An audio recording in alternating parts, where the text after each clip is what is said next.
Salut à tous, dans cette vidéo je vais essayer de résumer tout ce qu'il faut savoir sur la balance des blancs, on va voir à quoi ça sert et surtout comment paramétrer tout ça dans ton boîtier. Que ce soit en photo ou en vidéo, la balance des blancs va te permettre d'ajuster les écarts de température d'une scène à une autre. Tu le sais probablement, mais la température de couleur à la montagne au ski et un coucher de soleil au bord de la mer ne sera pas la même.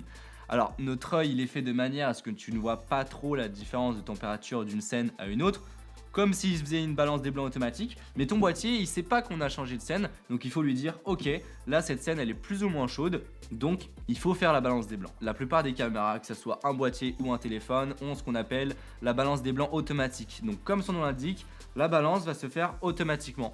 Le problème c'est qu'en fonction des boîtiers c'est pas forcément super fiable, et si on filme une scène avec des éclairages à température différents, eh bien on risque d'avoir des écarts de température, et à corriger ça en post-prod c'est vraiment la galère. Donc il est impératif de locker la balance en manuel. Sur les réglages de ton boîtier, on va aller dans les réglages de balance des blancs, et là tu vois on va avoir un premier logo AWB, c'est tout simplement la balance des blancs automatique. Alors si t'as pas envie de te casser la tête, si tu fais du vlog par exemple ou quoi, tu peux très bien rester en automatique, ça marchera très bien, surtout quand on voit les performances des derniers boîtiers en automatique. Mais si tu te mets en automatique, de base il n'y a rien à toucher, mais il y a quand même 2-3 trucs à savoir. On va se rendre dans les menus de ton boîtier jusqu'au réglage de balance des blancs, voilà, et là on va avoir différents paramètres. Le premier truc, c'est la vitesse de transition de la balance des blancs. Oui, puisque comme pour l'autofocus, la transition de balance des blancs peut être plus ou moins rapide. Donc par défaut, on est sur rapide, mais si tu as envie que ça soit plutôt lent, il faut savoir que c'est possible. Et on a également les réglages de tonalité de couleur de la balance des blancs. Tu vois, par défaut, on est sur standard, donc ça va essayer de te donner les couleurs les plus naturelles, comme on les voit à l'œil humain. Mais on a également, généralement, des petits réglages, tu vois, ambiants. Ça va essayer de te donner une image plutôt chaleureuse. Donc ça va quand même avoir quelque chose de plus chaud. Et sinon, au contraire, on a quelque chose de plus froid. Donc tu vois, là on est sur white. Après la WB, l'automatique, on va avoir différents presets. Alors tu vois, on en a plein. Et ces presets là, ils vont varier de température et de teinte en fonction du moment de la journée, de la météo, de si tu es en intérieur, extérieur, de ton éclairage. Tu vois, là par exemple, on est sur lumière du jour. Donc on va essayer de se mettre là-dessus quand on va être à l'extérieur en plein soleil. Ici on est sur un réglage lorsqu'on est à l'ombre, temps nuageux, éclairage incandescent. Et là tu vois on a différents types d'éclairage. Bref, tout ça c'est des presets de température. Alors ces presets là, tu as peut-être aussi l'option de les personnaliser, tu vois. Tu peux gérer plus ou moins la température et la teinte, ça c'est possible. Bref, tous ces presets c'est cool puisque au moins tu n'es pas en automatique, ça marche très bien. Mais c'est vrai que pour aller plus loin, on va quand même préférer se mettre en full manuel, c'est-à-dire vraiment pouvoir choisir notre valeur de température en Kelvin. Et donc on va chercher le petit réglage température Kelvin, tu vois c'est juste là sur les boîtiers Sony. Et là tu vois on a carrément la possibilité de faire varier la température. La température de couleur elle est exprimée en Kelvin sur les boîtiers généralement, elle s'étend de 2500 à 10 000 Kelvin. Sur les boîtiers encore une fois, la valeur la plus basse, donc 2500, on va être sur quelque chose de très froid. Et la valeur la plus haute, donc aux alentours des 10 000, on va être sur quelque chose de très chaud. À ne pas confondre avec les éclairages vidéo où là c'est l'inverse. La température la plus basse, donc 2500, ça va être quelque chose de très chaud.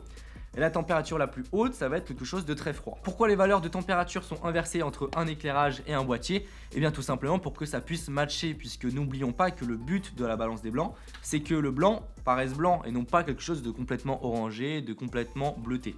Donc si ce n'était pas inversé et que je me mettais à 2500 sur les deux, eh bien j'aurais quelque chose de complètement chaud, alors que à l'inverse, comme c'est inversé, eh bien si je me mets à 2500 sur mon éclairage et sur mon boîtier, eh bien normalement j'obtiens quelque chose de blanc neutre. Commençons par la première technique pour bien faire sa balance des blancs sans matériel cette fois-ci, et c'est bien sûr avec les yeux. Je t'affiche les différentes valeurs en Kelvin en fonction du moment de la journée.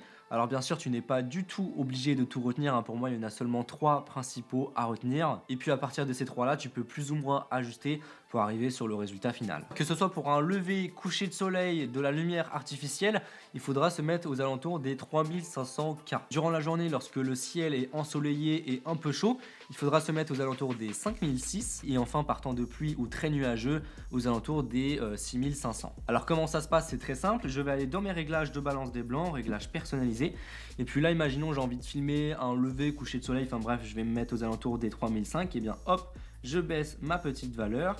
Et puis j'ai également la possibilité d'ajuster ma teinte, tu vois, ou ma température très précisément. Tous les boîtiers n'ont pas forcément ce mode personnalisé là, mais sur les Sony en tout cas ça y est, tu vois, hop, tu peux ajuster, est-ce que tu veux que ça soit plus ou moins verdâtre ou magenta. Bien sûr, tu peux ajuster ta balance des blancs aussi en fonction du look artistique que tu as envie de donner à ta scène. Si tu as envie de quelque chose de beaucoup plus chaleureux, tu es au bord d'un feu ou quoi, et bien évidemment tu vas ajuster ta balance des blancs. Maintenant on va voir comment régler sa balance des blancs plus précisément avec certains outils. Le premier outil, le plus classique que tout le monde connaît, c'est bien sûr la feuille blanche, mais attention, il ne faut pas juste la laisser comme ça, il faut la plier en 2 ou en 4. Le but c'est qu'elle soit le moins transparente possible pour pas que ça laisse passer la lumière. Une fois que j'ai ma feuille blanche, tu vois, elle est beaucoup plus mate, elle laisse pas passer la lumière, c'est pas transparent. Et ben je vais venir la placer à côté de mon sujet, comme si c'était mon sujet finalement. Je ne vais pas l'incliner de manière à avoir de l'ombre, ni la diriger droit vers mon éclairage, mais vraiment la diriger vers ma caméra, comme si c'était mon sujet. Voilà, le but c'est qu'il n'y ait pas d'ombre, ni que ça soit cramé. Et puis à partir de là, au montage, tu auras juste à prendre ta pipette, et puis à prendre le blanc. Et voilà, tu auras ta balance des blancs automatique. Alors ça, ajuster la balance des blancs au montage, ça marche bien uniquement si ta balance des blancs déjà dans ton boîtier est à peu près correcte. La balance des blancs au montage, ça marche uniquement pour des petits ajustements. Après, pour des gros ajustements, tu auras beaucoup moins de flexibilité puisqu'on n'est pas sur un fichier RAW. Ou sinon, sur la plupart des caméras modernes, tu as aussi la possibilité de faire la balance des blancs à l'aide de la feuille directement sur le boîtier. Je vais aller dans les réglages de balance des blancs et puis ensuite, en dessous, tu vois, je vais avoir des modes personnalisés. 7.1, 7.2. Donc là, je vais aller dessus, je vais faire 7. Je vais avoir mon petit carré où il va falloir que je mette du blanc. Donc pareil, je ne me mets pas à l'ombre ni complètement exposé par rapport à la lumière. Je me mets comme si c'était mon sujet. Et puis à partir de là, je fais OK. Et tu vois, hop, 3200K. 3200K, c'est tout simplement la température de tout mon éclairage qui est aux alentours, donc on voit que ça a bien marché. Par contre, attention, si une fois avoir fait OK, eh bien tu te retrouves avec des couleurs complètement incorrectes, complètement vert ou complètement jaune, complètement bleu, c'est que la balance des blancs a échoué. Parfois, il y a même marqué en dessous que ça a échoué. Pourquoi ça a échoué? Eh bien tout simplement parce que le boîtier n'a pas réussi à identifier la couleur blanche, parce qu'elle était à l'ombre, parce qu'elle était surexposée. Enfin bref, il n'a pas réussi à avoir ça. La deuxième méthode qui est beaucoup plus fiable, c'est d'utiliser une charte de couleurs. Donc ça ressemble à ça, tu vas avoir du blanc, juste ici tu vas avoir tout ton échantillon de couleurs et ici du gris neutre, du noir, du blanc. Ce genre d'outil c'est un investissement, il faut compter entre 70 à 150 € pour ce genre d'accessoires, ça fait vraiment très cher, c'est vrai que ça fait mal, mais au moins ce genre de charte ça va te servir pour beaucoup de choses, notamment pour tout ce qui est étalonnage des couleurs et l'exposition. Sur cet outil, en plus de tout l'échantillon de couleurs, on a également un gris neutre, un gris à 18%. C'est un outil qui est très fiable, notamment pour tout ce qui est balance des blancs. Pourquoi? Eh bien tout simplement parce que le gris n'a pas de dominante de couleur. Je te donne un exemple, imaginons que tu as du RGB dans la pièce, et bien forcément ta feuille blanche elle sera plus exactement blanche, alors que ton gris il sera toujours neutre, du moins comme je te l'ai dit il n'aura pas de dominante de couleur. Alors là la charte de gris elle est très petite, donc on va voir si ça marche, je l'ai jamais fait encore, mais le principe est le même. Je vais aller dans mon mode personnalisé, je vais faire 7 et là on peut voir que je suis à 3100K. Alors c'est à peu près ça, voilà. Moi tout à l'heure avec le blanc il m'avait dit 3002, peut-être parce que ma feuille blanche réfléchissait un peu plus le orange, mais en tout cas avec mon gris il me dit que je suis à 3100. Je te montre à quoi ça ressemble lorsque la balance des blancs échoue. Donc là je vais le faire sur du noir pour vraiment qu'on voit bien. Hop, ça a échoué et parfois elle est complètement faussée mais ça va pas te mettre le message. Hop, tu vois, on est complètement rosé mais c'est pas du tout bon. Tout ça pour dire que cet outil, ça s'appelle un color checker, ça va te servir à beaucoup de choses pour l'étalonnage, pour la balance des blancs, l'exposition, de manière très précise puisqu'on est vraiment sur des couleurs qui sont calibrées d'usine. La dernière technique qui est beaucoup plus professionnelle mais qui coûte surtout beaucoup plus cher, eh bien c'est d'utiliser une sonde. Une sonde ça coûte aux alentours des 600 € minimum jusqu'à environ 2000, ça dépend un peu des modèles que tu prends. Enfin bref, ça coûte très cher et ça va permettre vraiment de mesurer la lumière. Alors tu auras des sondes qui mesurent uniquement l'intensité lumineuse et puis la température, et puis tu as également des sondes qui calculent la couleur, ça va te dire ah, tu as une dominante de telle couleur. Enfin bon, voilà pour tout ce qui était de la balance des blancs. Maintenant il y a quand même 2-3 trucs à savoir. Première chose, ce n'est pas grave si jamais ta balance des blancs n'est pas parfaite lors du tournage.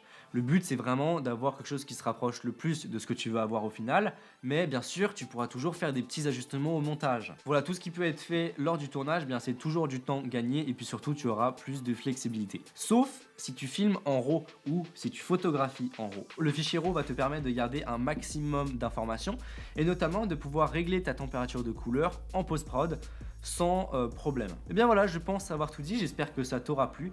N'hésite pas si tu as des questions dans les commentaires. Sur ce, si cette vidéo t'a plu, n'hésite pas à mettre un pouce bleu, à t'abonner pour en voir plus, n'hésite pas à me suivre sur Instagram et à partager cette vidéo. Et puis sur ce, on se retrouve pour une prochaine vidéo. Allez, salut!